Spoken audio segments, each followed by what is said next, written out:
Welcome to Spirited Views. I'm Randy. I'm Justin. I'm Norm. And I'm Zach.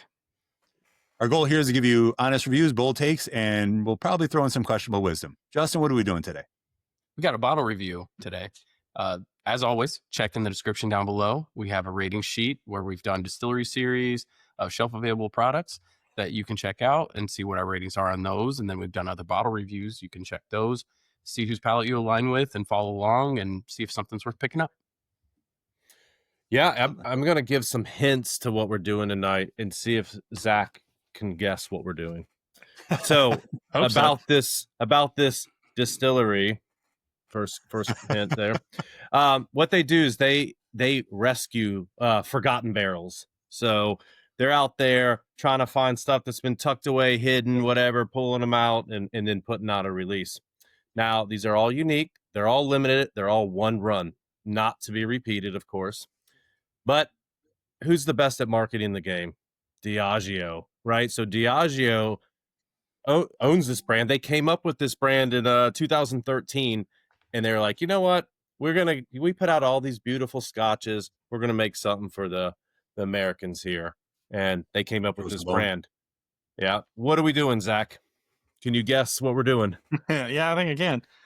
There it is. Hey, look at that packaging. Yeah, it's a beautiful Kentucky bobcat here. Not a wildcat, but a bobcat. So this is Orphan Barrel's newest bourbon release. What's unique about this one is actually their first bourbon release where they did not chill filter it. So woohoo! Still 92 proof. So still low proof, but we're dealing with minimum 17 years. Age statement on this release, and the rumors on the interwebs are that it is potentially a blend of Barton and early times at least 17 years old, maybe older, who knows. And the other theory is that it's potentially some of the old bullet stock from Four Roses distillate. So maybe our resident Four Roses expert can let us know if he's getting anything from that. They do give a range of the mash bill online. Says 68, anywhere from 68 to 74% corn, 18 to 22% rye, and 8 to 10% malted barley. The MSRP on this is $200. However, very easy to find on sale. Orphan Barrel doesn't really move much these days for good reason. So you can find it for about $160 pretty easily. Is this 2025's release or 2024? I think this is 2025's. Okay. All right. All right. Before we can get going here, while Zach's looking that up, if you could like, comment, subscribe, it really helps us out. We're trying to grow the channel. We're growing at a decent pace here, but we want to be able to do some really cool stuff for the community, and your help matters to us. Speaking of community, link down below will be a link to our Discord. That's where everybody hangs out. We have great discussions, spirited discussions all the time, sharing people's grabs, what they got for the day. Sometimes insane amounts of bottles show up at people's doors. And online deals, everything in between. So come join us, hang out, nerd it out, and we'll be waiting to see you there. To answer your question, Norm, March 1st of 2025 is when it's released. Thanks. Okay. All right. Do you know if the bottle you had at the bottle share was it 2025, Zach? Yeah, they're okay. All Fanged Pursuits came out in 2025. Okay. This isn't a yearly thing. This is, every year they do a different bourbon release, a different Scotch release, etc. A new gimmick with a range of mash bill. Yeah. I did do a little fun math experiment, and if you took early times mash bill and Barton's mash bill, the only way you can get into that range is if it's 90% Barton and 10% early times. Oh, interesting. So, yeah, and there's a lot of 17, 18-year-old Barton out there right now. Yeah, so, there is. Our resident rocket scientist just threw that out. I've been sitting there trying to figure out. Computer, tell me what the answer is.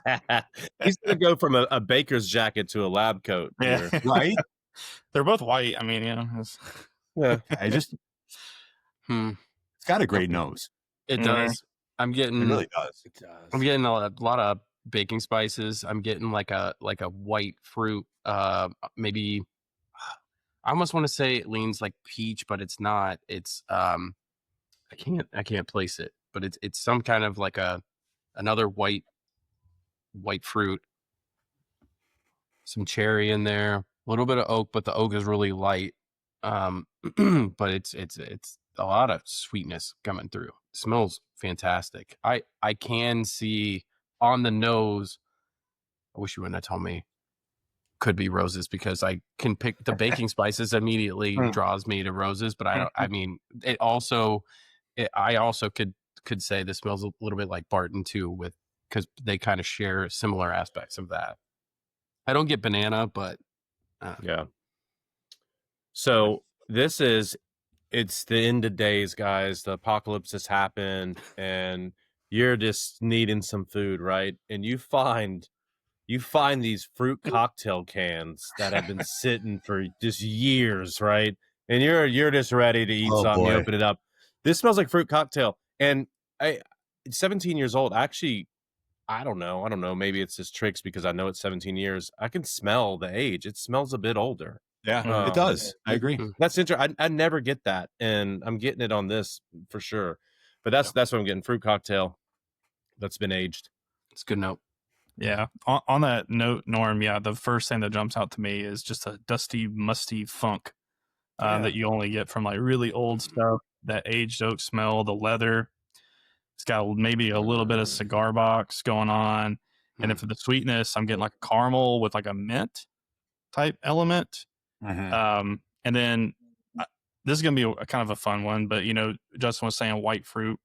I was thinking it's like, I think this is only like a candy flavor, but like white raspberry. Is that like is that that's something? not candy. That's like a dessert kind of thing. Yeah.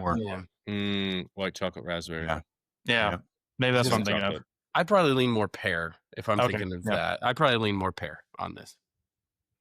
So, wood note wise, I mean, this has age to it. You can tell. I'm actually getting a pleasant cedar tone to it, which is funny. You said the cigar, because that's what I was thinking of, like a humidor kind of smell in the tobacco, and you're getting the cedar.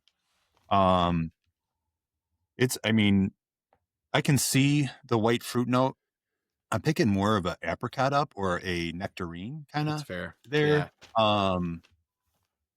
I mean, it's got a really good nose, honestly. I'm pleasantly surprised. I mean, I'm not going to rehash everything that everybody else said. It's good. I mean, hopefully it matches. Yeah, we'll see. Let's see if it matches. Yeah. Cheers, boys. Cheers, guys.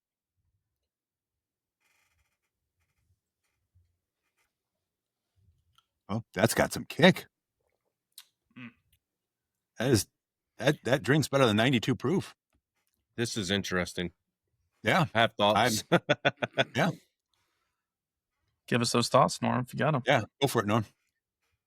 I'm not saying it's the same profile, but we have done Michter's 10, right? Lower proof. This is giving me those vibes, but it's a bit. I mean, what is Michter's? 88 proof or something? I don't remember. 94. 94. Yeah. And this is 92.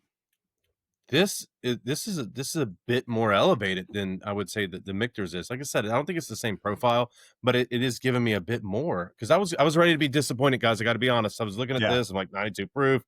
What's what is it? We're at 9 minutes on this video. Let's get this done. No, this is pretty good. I'm surprised, but it's reminding me of that, and I'm happy about that. So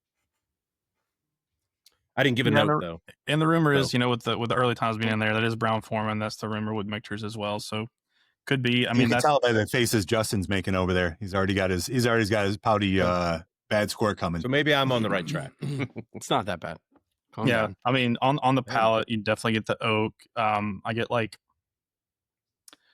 for me, it was a big cherry bomb, which kind of reminds me of Brown Foreman. The early times, especially, is a little bit sweeter than their traditional mash bill. But it has like a little bit of rice spice coming across that mint. It's showing up for me again. Very mild. It's more of like a sweetened gum mint type thing. But the cherry, the vanilla, the tobacco, all very, very wonderful amounts. The finish is not quite as long as what we just had. I don't think it has nearly as much, oomph kick to it, but it's still very long. I think you definitely get the tannins, but the tannins aren't overwhelming, right? It's not sucking all the moisture out of my tongue, but it's got a little dryness to it. And I just really enjoy this pour. I think this is like what I want out of a really old, easy sipping bourbon. So as far as the Michter's 10 go, I see what you're saying, but I don't, because it's a different profile for me. I think this has a rye spice definitely. component to it, so it's got more of that kick that you're thinking, like that. It's got a lot of spice to it. Yeah. So it's a dynamic thing where like Michter's is sweet and like a sweet oak and stuff like that. This has a sweet and sour going on to it. I love what you said about the cherry note, but I don't get candy cherry. I get sour cherry on this. This is a sour cherry candy to me. It has it actually has a great tobacco note. It has a nice oak tannin to it. Drinks much older than I expected. I'm pleasantly surprised. I think I think, again, we keep comparing, going back to Michter's 10. I think Michter's 10 has a more viscosity because of the lower 8 barrel entry. So I would say that has that. This is a little bit thinner to me, but man, I mean, honestly, Zach, I was going into this waiting, like, oh, here we go. But I was excited because you liked it so much and spoke so highly of it, and I can see why. I think you're justified in what you were saying. Yeah. I'm kind of with you on the cherry sour situation, and then it has like the bitterness from the oak tannins there. But the spice hits harder. It definitely drinks over proof. I agree. If it is Rose's distillate, I could see with the rye aspect of it. But it's, the blend, it's hard to tell. I personally would probably lean more early times like Brown Forman type with this, because I get that up front, and every sip I've taken a few different sips, and every sip has changed. The first one came in real soft, and then the second one hit a little harder and more rye spice, and then the rye spice hit a little harder in the next one, but then I got more fruit, and then it's changed again and changed again. I really want more viscosity with this. If this was more viscous, this could be so good. That's missing it for me on the viscosity of it. The flavors are not bad. I don't mind this pour. This is a fun sit around and drink this pour. Yeah. I think it would have been interesting in today's world of, hyper luxury releases that we're seeing more and more often, assuming these are probably very low fill barrels. And that's probably why they proofed it down so much, because Faint Pursuit wants to do these, larger nationwide releases. I do wonder if they had like up marketed this to the levels that we've seen recently. Wonder what this would have tasted like at barrel proof. I know. Yeah. Even at 100 proof, even at 100, like just. We ready to score it? Yeah, I think so. Ready? All right. Let's do it. I'll go first. Okay. So it's interesting you guys said at the very end there, because that's exactly what I was thinking. Is I wish they would have left this at a higher proof and actually made it more expensive. I think that would have been justified. I think it would have been a much more elevated, because I see so many characteristics in here that I actually really like. It makes your mind wonder. But with that being said, I mean, what are we talking? 150-ish, right? Yeah, 150, 160. I mean, at 150, 160, I'm not disappointed with this. I would want to have this on my shelf. I would give it a 7. Okay. It's in a tough spot for me, price wise, and then what you get out of it. Because personally, I'd rather have a Michter's 10, and that I know like we're close price wise, and I'd rather pay up to the Michter's 10 in here for that. If we're gonna, I mean, I don't know why we're comparing things to Michter's 10 all the time. We keep doing that tonight. Stop. I know, but everybody starts talking about it, and I'm like, that's all I can think about now. So yeah. I don't know. I'm at a 5.7. I'm not gonna go any further. I'm at a 5.7. I want more viscosity. Yeah, I consider the proof. I consider the experience of what I had, and actually the experience will make me drive up my score. The price makes it balance out. God, the bottle looks good too. I'll give it a 6. I think it's a 6 for me, and I think price, if price wasn't considered, it'd be higher, but it is considered because it is in a weird point, like you said. But it's 17-year-old bourbon. 6. Leave it alone. Yep. Yeah, and I'm gonna bury the lead here, 7.3, and then obviously those comparisons, I think they're apt, because that's kind of the soup du jour for low proof old whiskey. amongst the community. So I think you release these types of sub 100 proof high aged releases, you're going to get compared to those because they're kind of like the most popular ones. And to me, they don't really hit for me. Maybe it's anyways, I won't go any further, but I really like this one, 7.3. All right. Yeah, this is interesting pour. I'd like to know like who owns it, who's bought it, who's happy with it. What are your thoughts on it? Not just ours. I mean, because obviously Justin, we're kind of aligned on it, and Randy and Zach, you guys are right. But at the end of the day, it is 17 years old. You can probably get it for $10 a year.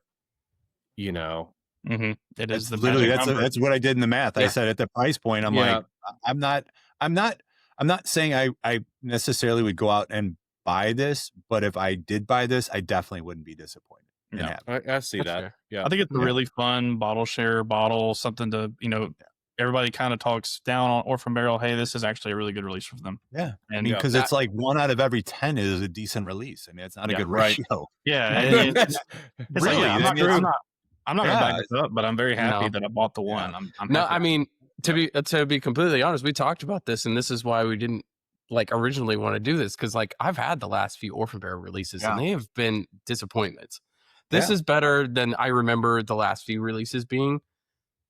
Still tough for me. Still, let's get those proof points up. It could be 25 years old. Let's get the proof just up. do a smaller release. This does make your mind wander though. Like why, I get that they're trying to get volume out there, but it's like, okay, you're not selling.